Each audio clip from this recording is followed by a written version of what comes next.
सपा मुखिया अखिलेश यादव के करीबियों के घर छापेमारी पर यूपी के उप मुख्यमंत्री दिनेश शर्मा का बड़ा बयान।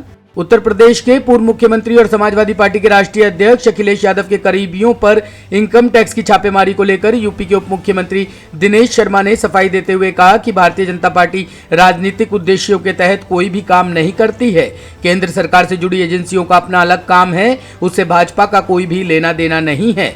सपा प्रमुख अखिलेश यादव के आरोप बेबुनियाद है। उन्होंने कहा कि बीजेपी कभी भी राजनीतिक उद्देश्यों के लिए काम नहीं करती है। इनकम टैक्स विभाग स्वतंत्र विभाग है, उनका काम करने का अपना अलग तरीका है। उनका बीजेपी सरकार से कोई लेना देना नहीं है।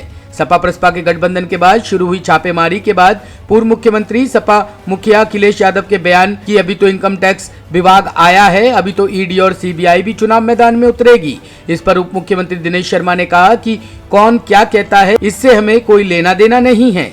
बीजेपी की यही विशेषता है, कभी राजनीतिक उद्देश्यों के लिए काम नहीं करती और ये भारत सरकार का स्वतंत्र विभाग है जो सबके खिलाफ कार्रवाई करता है। उससे दल से कोई मतलब थोड़ी होता है। चुनाव से पहले बोला जा रहा है छापेमारी। अब देखिए, क्या चुनाव के समय गतिविधियां थोड़ी बंद होती हैं? पहली बात तो मुझे भी आपने बताया है तो इसकी मुझे जानकारी हुई, लेकिन जो विभाग जो भारत सरकार के अधीन है उनके काम करने की अलग प्रावधि होती है और वो स्वतंत्र रूप में निष्पक्ष काम करते हैं। अखिलेश यादव कह रहे हैं कि अब ईडी और सीबीआई के भी अब छापे पड़ेंगे हमारे करीबियों पर। देखिए, कौन सी क्या संभावना कौन व्यक्त करता है ये मेरा विषय नहीं है। मैं इतना कह सकता हूं कि बीजेपी की सरकार किसी के प्रति ना तो प्रोजुडिस होकर काम करती है ना भविष्य में करेगी। ऐसा माना जा रहा है कि चाचा भतीजे गठबंधन के बाद ये गतिविधियां और ज्यादा देखिए, मैंने पहले कहा ना कि हम गतिविधियां किसी की हों वो हर राजनीतिक दल को अपना अधिकार है। बीजेपी अपने कार्यकर्ता और खासतौर से बूथ स्तर तक के कार्यकर्ता और जो विकास के कारण जो जनता को लाभ हमने पहुंचाया, इन मुद्दों पर हम चुनाव में हैं।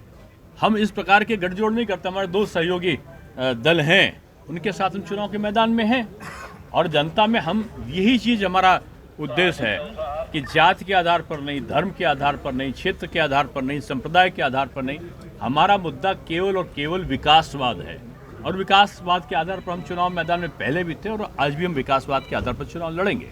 21 साल लड़कियों की शादी की उम्र बढ़ाई गई है और सपा के सांसद शफीकुर रहमान बर्क ने कहा है कि इससे तो आवारगी बढ़ेगी लड़कियों की। उनके बयानों को कोई गंभीरता से लेता है क्या? उनके बयान हमेशा लीक से हटकर होते हैं और ऐसे लोग जो समाज का हित चिंतन करने के बजाय संकीर्ण दायरों में गुजरते हैं, उनका समाज में कोई स्थान थोड़ी होता है। समाज के हित में जो हो वो करना चाहिए और बीजेपी ने यही काम किया है। बीजेपी ने कहा कि मुस्लिम बहनों के लिए हमें समान न्याय का अधिकार चाहिए, तो हमने तलाक का प्रकरण को बेकानूनी बंदिश ला के उसको रोका। हमने कहा धारा 370 हटाएंगे तो हमने उसको रोका।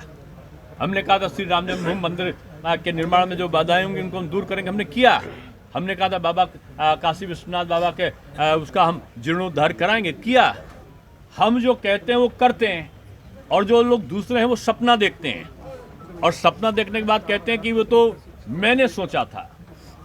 कुछ राजनीतिक दल के लोग हैं वो केवल सपने 15 साल 20 साल देखते रहे। टॉप स्टोरी ब्यूरो के लिए इटावा से नीलकमल की रिपोर्ट।